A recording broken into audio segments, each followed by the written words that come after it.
حضرت امیر معاویہ رضی اللہ تعالیٰ عنہ کے بعد جب یزید حکومت پر مسلط ہوا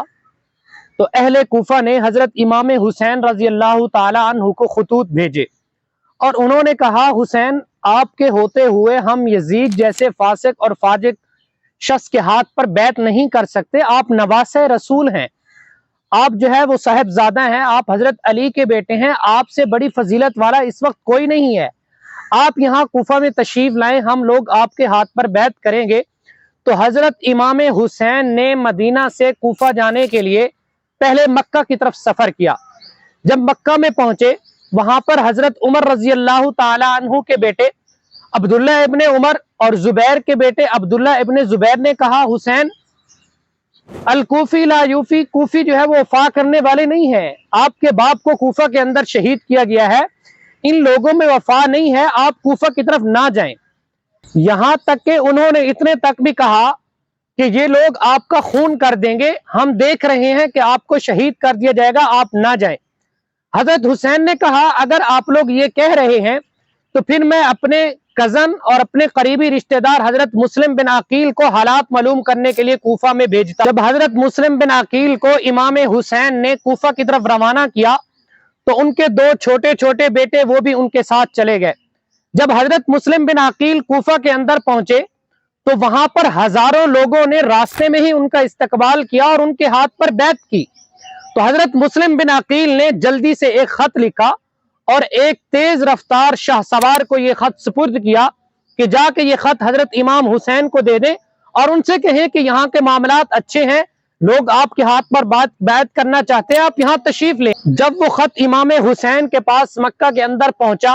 تو انہوں نے تمام صحابہ کو دکھایا اور چل پڑے، دیکھیں کہ اہل کوفہ کتنا مجھے چاہ رہے ہیں اور وہ میرے ہاتھ پہ بیعت کرنا چاہتے ہیں، اور اگر میں آج نہیں جاتا تو قیامت کے دن میں اپنے نانا کو کیا کہوں گا کہ ایک ظالم فاجر اور فاسق شخص کے مقابلے میں لوگ آپ کے ہاتھ پر بیعت کرنا چاہتے تھے لیکن آپ نہیں گئے، تو میں اس دین کی سربلندی کے لیے کوفہ میں جانا چاہتا ہوں۔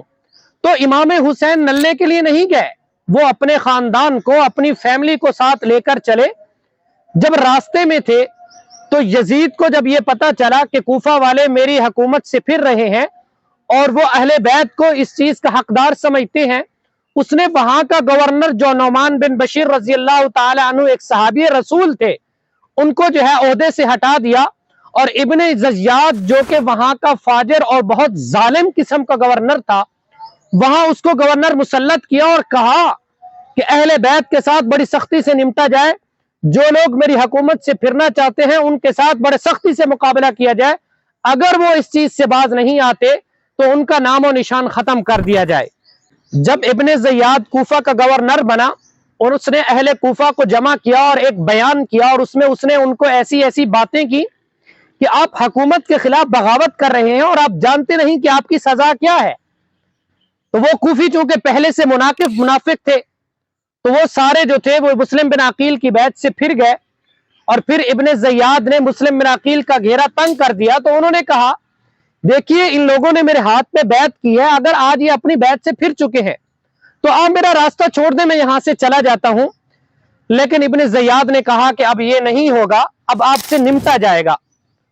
تو مسلم بن عقیل کو ان کے دونوں بیٹوں سمیت وہاں پر جب شہید کر دیا گیا اور اس کی خبر جب امام حسین رضی اللہ تعالی عنہ کے پاس پہنچی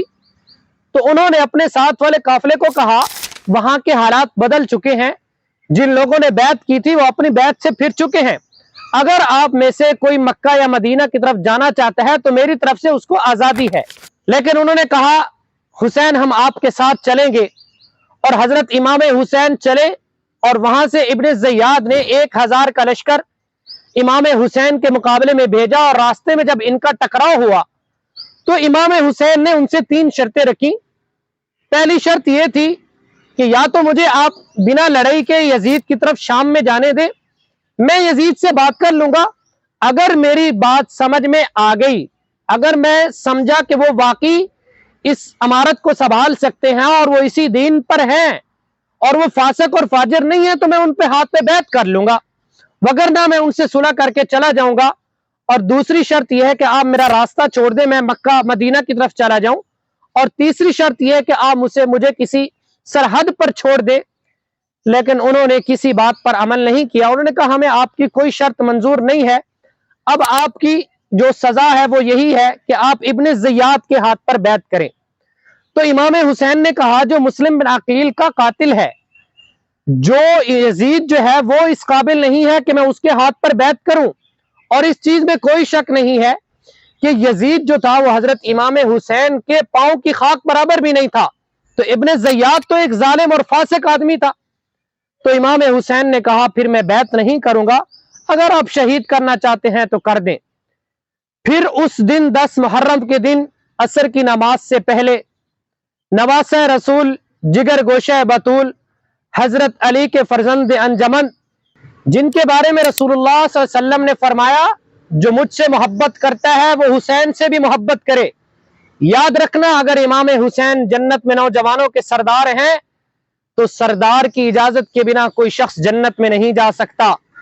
تو تمام صحابہ کو، تابعین کو، علماء کو، اہلیہ اور صلحاء کو امام حسین کی اجازت سے جنت میں جانا ہے. لیکن 10 محرم کے دن ایسی شخصیت کو جب ابن زیاد کے ظالم کمانڈر نے، شمر نے جو ہے وہ حضرت امام حسین کو شہید کیا. امام حسین نے اپنا سر کٹوا دیا لیکن ابن زیاد کے ہاتھ پر بیعت نہیں کی. تو کسی شاعر نے کیا خوب کہا، سر داد سر دے دیا ناداد دست در دست یزید، لیکن ظالم کی ہاتھ پر بیعت نہیں کی. امام حسین نے یہ امت کو سبق سکھلایا، ایک طرف ظلم ہو اور ایک طرف آپ کی موت ہو اور آپ کی گردن کاٹی جا رہی ہو،